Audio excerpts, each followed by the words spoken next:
पुराने समय में उज्जैनी के महान राजा विक्रमादित्य अपनी सत्यनिष्ठा और साहस के लिए प्रसिद्ध थे।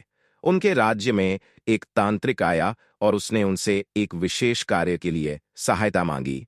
तांत्रिक ने कहा, राजन, मैं एक महान यज्ञ करना चाहता हूं, परंतु इसके लिए मुझे शमशान में एक बेताल को पकड़कर लाना होगा।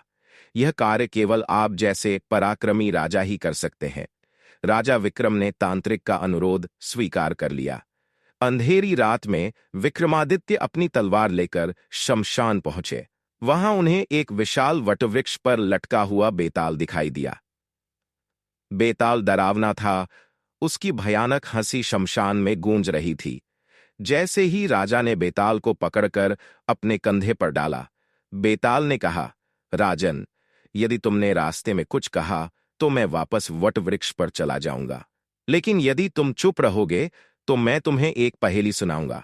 यदि तुमने पहेली का सही उत्तर दिया तो मैं वापस लौट जाऊंगा, और यदि तुमने गलत उत्तर दिया या उत्तर नहीं दिया तो तुम्हारा सिर फट जाएगा। राजा विक्रम ने साहसपूर्वक बेताल को कंधे पर उठाया और चुपचाप चलने लगे। तभी बेताल ने एक कहानी शुरू की। कहानी के भीतर कहानी। पिशाचिनी और राजकुमार। एक बार की बात है, एक छोटे से राज्य के राजकुमार अजय को एक रहस्यमयी जंगल में जाना पड़ा। वहां उसने एक सुंदर स्त्री को रोते हुए देखा। वह स्त्री कहने लगी, मैं इस जंगल में खो गई हूं, कृपया मेरी सहायता करें। स्त्री का रूप देखकर राजकुमार मोहित हो गया और उसे अपने महल ले आया। महल में आकर स्त्री ने कहा, राजकुमार, यदि आप मुझसे विवाह करना चाहते हैं तो आपको हर अमावस्या की रात मुझे अकेला छोड़ना होगा। राजकुमार ने यह शर्त मान ली, लेकिन कुछ महीनों बाद राजकुमार को जिज्ञासा हुई कि वह अमावस्या की रात क्या करती है। एक रात उसने उसे गुप्त रूप से देखने का निर्णय लिया।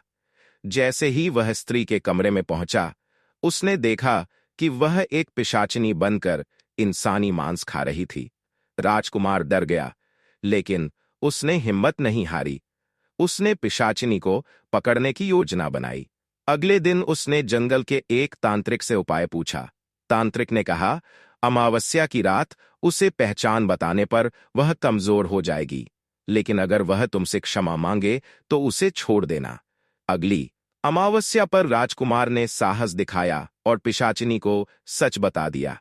पिशाचिनी ने अपनी असली पहचान स्वीकार कर ली और कहा, मैं शापित हूं।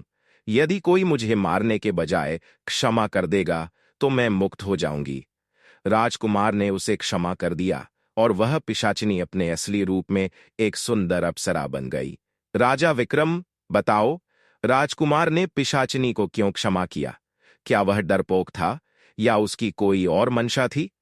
राजा विक्रम ने उत्तर दिया, पिशाचिनी को क्षमा करना राजकुमार की महानता और साहस का प्रतीक था। वह जानता था कि बदला लेने से समस्याएं नहीं सुलझती। उसने करुणा और दया का परिचय दिया, जिससे न केवल पिशाचिनी मुक्त हुई, बल्कि उसने अपनी वीरता भी सिद्ध की। बेताल ने कहा, तुमने सही उत्तर दिया, राजन, अब मैं वापस जा रहा हूं। और वह फिर से वटवृक्ष पर चला गया। इस प्रकार राजा विक्रम ने अपनी बुद्धिमानी और साहस का परिचय दिया। बेताल की ये कहानियां हमेशा हमें सच्चाई, धैर्य और नैतिकता की शिक्षा देती हैं। दोस्तों, यह थी आज की कहानी। जल्द ही हम इसके अगले भाग को लाएंगे। तब तक के लिए कृपया हमें सपोर्ट कीजिए। चैनल एस के गुरु को सब्सक्राइब जरूर करें। धन्यवाद।